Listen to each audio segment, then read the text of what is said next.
My name is Roger Moore, executive producer of Recounted. You may ask yourself, what is Recounted?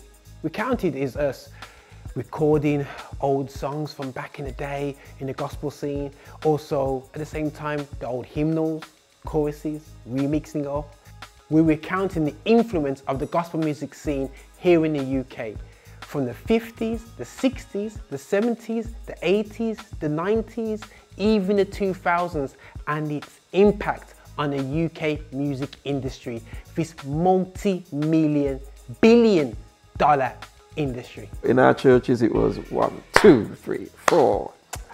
There's just a bigger feel to it, man. At our peak we had 420 members of the mass choir. But do you remember the national conventions with the mass choir? Just about to say. So excited as well. We didn't even finish the song. No, we didn't. We kind of just put the mic down and come down. We all kind of, I think the thing with us back in those days, we spent so much time doing live work, doing live concerts, doing live this and live that, and we never, recording was kind of just a little way away. So by the time I was cutting it at 15 to 17, she was already cutting it.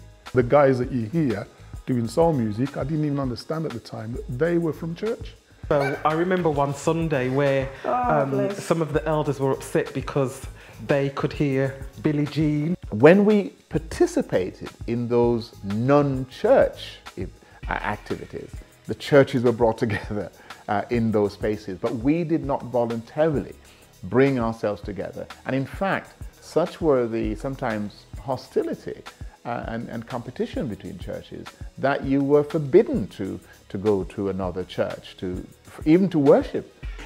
The standard of music at the Well was unbelievable. I tell you what I miss. I miss the actual opening, "Welcome to the Well." That was one of the ones I was thinking of. Brilliant song. Welcome to the Well. Yeah. This is how we saw it.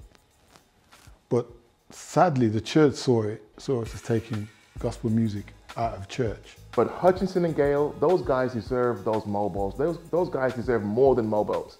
Because when I heard them sing at the Well to me represented the elite of the West Midlands gospel scene. Called Godfrey and I to one side and explained that they wanted to give us a record deal. Why isn't reggae music accepted in church? Banner kicked off with Come Mr. Blair and tore up the place. We used to get a band together and I was a part of that band. Different world back then, there was no social media, so it was all footwork and flyers. People were coming to me and saying, where's this, where did you get these tracks from? So that's a nice journey. Sometimes, people always think that because London is a capital, it's the capital of gospel. Nah. Birmingham. It's a capital.